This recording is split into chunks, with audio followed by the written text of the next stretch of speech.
podcast, and today I'll be giving y'all some tips on how to form a training plan, and I'm gonna give y'all kind of my own training splits. A lot of people been asking, well, not a lot, like a few people been asking, like, what's your workout like routine, like what's your training look like.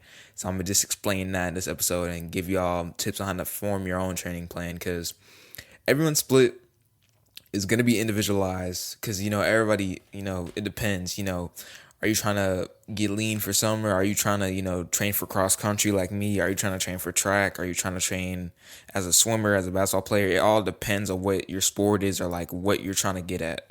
So I'm just going to give y'all some key principles and make sure y'all are realistic, because the thing is, with training goals, some people, I'm not saying, this kind of goes, I'm gonna just go into the first one because this goes perfectly in it. So pretty much the first one is just be realistic, because I think people get it misconstrued. Doubt and being realistic are two different things. I mean, there's a difference, like when something, you're doing something hard and there's a strong chance you can do it, and you're just doubting yourself, like, oh, I don't know if I can do this. But then there's a difference where, let's say you just started running and you about to go do a 100-mile ultra marathon. That's not really real. It's not saying you can't complete it, but is that a realistic goal? Probably not. You probably would want to start with like a 400, maybe even like 200, 100, like some track races. Then like you go up to the 800, then you go up to the mile, you go up to the 2 mile, then you go to cross country, you do some 5Ks, 10K.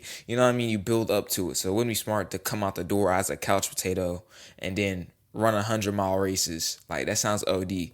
Not impossible, but it's not realistic.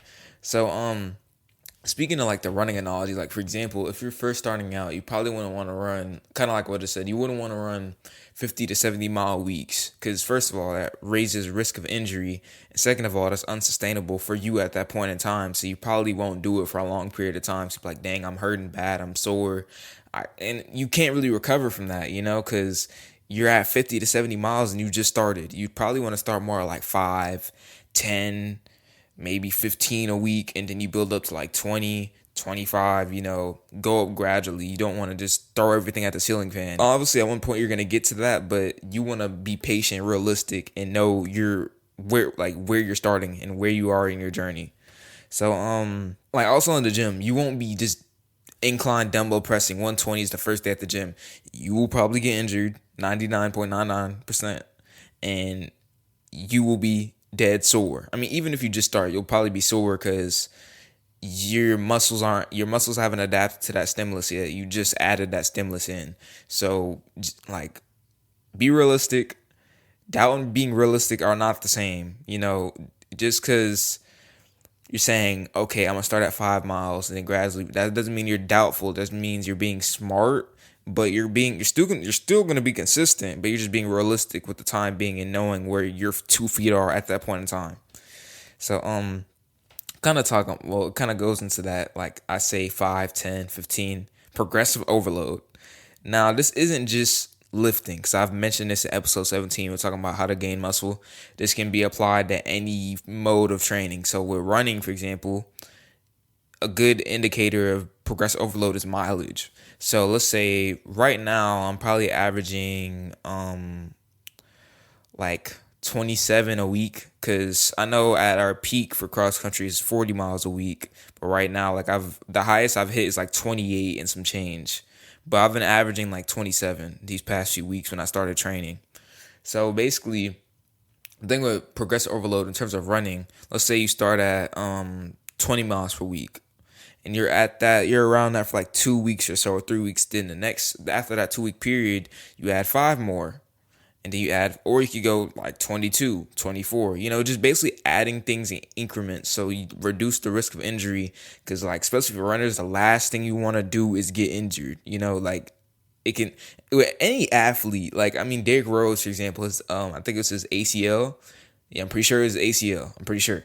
Like, that, he can still hoop, but like, that kind of change the trajectory of his whole career. Like, you don't want that. And especially if you're first getting into it, you don't, because it's very discouraging. It's like, dang, I'm injured. I can't, because I mean, you got to recover. I mean, because if you just keep applying stimulus, it's going to get worse and worse and worse. And then you're going to have to delay the amount of time you get back to what you were doing. So injury, that's the main thing you want to prevent, because that's going to stop you from training. But yeah, I mean, other than miles, it can be obviously weight, reps, tempo, miles, like I just said. It can be, intensity, like, okay, I'm running this at a 4 flat pace rather than a 4:30 pace for like 1,000 meters, you know what I mean? Like stuff like that. Or the duration, like, okay, I do cardio for 30 minutes, then I do cardio for 35 minutes, then I do cardio for 40 minutes. Any way you can manipulate it to make it somewhat harder and push growth over time, that's progressive overload pretty much. So the third one, establish the mission. Like, establish exactly what you're trying to do here. So I mean, if you don't know the thing is though, not everyone knows everything. Like, because I think the main thing is having a kind of grand idea of what you want to do, and then picking that and just running. I mean, I've already stated this, but just pick it and run with it, and you figure it out on the way. But the thing is, you don't want to start anything with no type of planning. I mean, if you plan to fail, you fail to plan, you plan to fail. I think that's the way you say it. But basically, if you don't have any sort of idea of what you're doing, you don't have any type of why, you'll be very like lost when you start. You're like, why am I even, like, what's the purpose, So just establish what the goal is, like kind of what I stated in the beginning. Like, are you trying to get lean, because a lot of people in the summer, they're trying to get lean, so they can show their muscles or whatever at the beach. Are you trying to lose fat? Are you trying to gain weight, gain mass, gain muscle? Are you trying to get faster? Are you trying to, train for an event? Like for me, I'm training for 5Ks. I run cross country, like I said. Are you trying to train for like the 400? Because 400 training and cross country training look a lot different for the most part. So just know what you're trying to do. Because I mean, like a good example, like let's say this is the person I thought of, Chris Bumstead. He's a Olympia, like 5-time Mr. Olympia, I believe. You probably won't see him running 100 miles or like an ultra marathon or like a marathon of any type of like crazy running, because he's trying to get as lean as possible, as peeled as possible, and look as big as possible. Pause. So his mission is to be Mr. Olympia. His mission is to be the most aesthetic, person out of all the people in the lineup. His goal isn't to build mileage and get faster. That's not his goal. So why would he train like how I'm training? You know what I mean? So just knowing your mission and what your whole goal is. But I mean, don't get it misconstrued though. Just because, Chris Bumstead, he's a high elite, Mr. Olympia, you can still mix like bodybuilding and hypertrophy with running. So I mean, you see with the whole hybrid athlete, like with Nick Bayer and all of them and BPN, like you can, I mean, I'm technically a hybrid athlete. I mean, I don't really claim that, but technically speaking, I am, because I run and I lift. But it's not just running. It's any type of endurance mode of training and lifting and strength training. So you could be a swimmer and do strength training. You could play basketball and be strength training. You could do rowing, do high rocks and do strength training, So it's just any type of endurance. You can definitely blend endurance and strength training. And when I explain my training split, you'll kind of get it. But kind of mentioned this already, but I want to really highlight this. Pick something and just pick something. It don't got to be the most down to a T. Like, oh my gosh, I got every minute detail. I got to do it at I got to do it at 3:03 a.m. and freaking I got to do it one sock on, and I have to light all the candles in my room. And it doesn't have to be that complicated. Just pick sit down and be like, okay, what is my goal? What am I trying to do? And maybe get some advice from no, don't get advice from anybody. Don't get advice from anybody. YouTube, Google, like for example, if you want to do hybrid training, you want to do mixed endurance with lifting, there's a plethora of videos on the internet to help you with that. So just do your research a little bit. Don't overanalyze it, but do some good research so you know what you're getting yourself into. sit with that and be like, okay, this is my mission, and then run with it, and then just get started. Because once you get started, you're gonna lay some bricks, some consistent bricks, and that consistency is gonna compound, and then you'll learn more things over time when you meet knowledgeable people and you learn things just from experience. So just pick something that sounds somewhat logical and just consistently do it over and over and over and over again, and then you'll see results and you'll learn from it. You'll learn from your quote unquote failures and your mistakes along the way.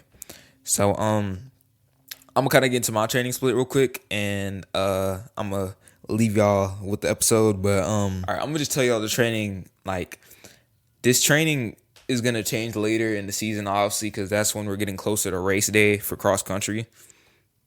But the mileage, like including all the strides, if you don't know what strides are, they're pretty much pickups after an easy run. So all the strides and like hill sprints, those equate to mileage too. So it kind of puts my mileage at 27, like I said earlier. But I'm gonna just kind of go over what this week looks like and explain that. But Monday, which is today, 5 miles easy with 10 strides. I already did that. And I'm actually about to go to the gym pretty shortly after and hit the shoulders and arms and core workout. And then Tuesday, I have a 1.5 mile warm up and cool down. So I do the warm up before I do the hill sprints, which is in between that. So I do the 1.5 mile warm up, 10 hill sprints in between that. So like you're running on. For me, like when I come off of the hill sprints, my legs feel really like fast. Like I can cycle through my legs really fast. So I don't know if there's any science behind that, but it just feels like I just be rolling after the hill sprints. But yeah, hill sprints in between, and then 1.5 mile cool down, legs. I actually really love legs. Like I think legs is one of my favorite because the thing is with legs, you really got to get like not like in no villain arc or nothing, but like you really got to like really be intentional with what you're doing. Because with legs, with me, I feel like it's the most like I'm just not. It's not to say that none of my weight training is very intentional, but I'm just saying with legs, it's a different type of energy. Like I don't know, some about because I mean, technically speaking, your legs are like most of your body, but I don't know. It's just something about legs. Like it's just I love legs. So Wednesday just a 5 mile easy run with 10 strides again. No weight training. I weight train 5 times a week right now, and 2 rest days for weight training. But I still have a run this day in the morning. So 5 miles easy, 10 more strides. Thursday 1.5 mile warm up, and then 10 hill sprints in between that. Mile cool down. I think you see the like it's pretty simple, but simple is what wins the game. So yeah, I got that, and then I have a weight training session that day, chest, back, and core.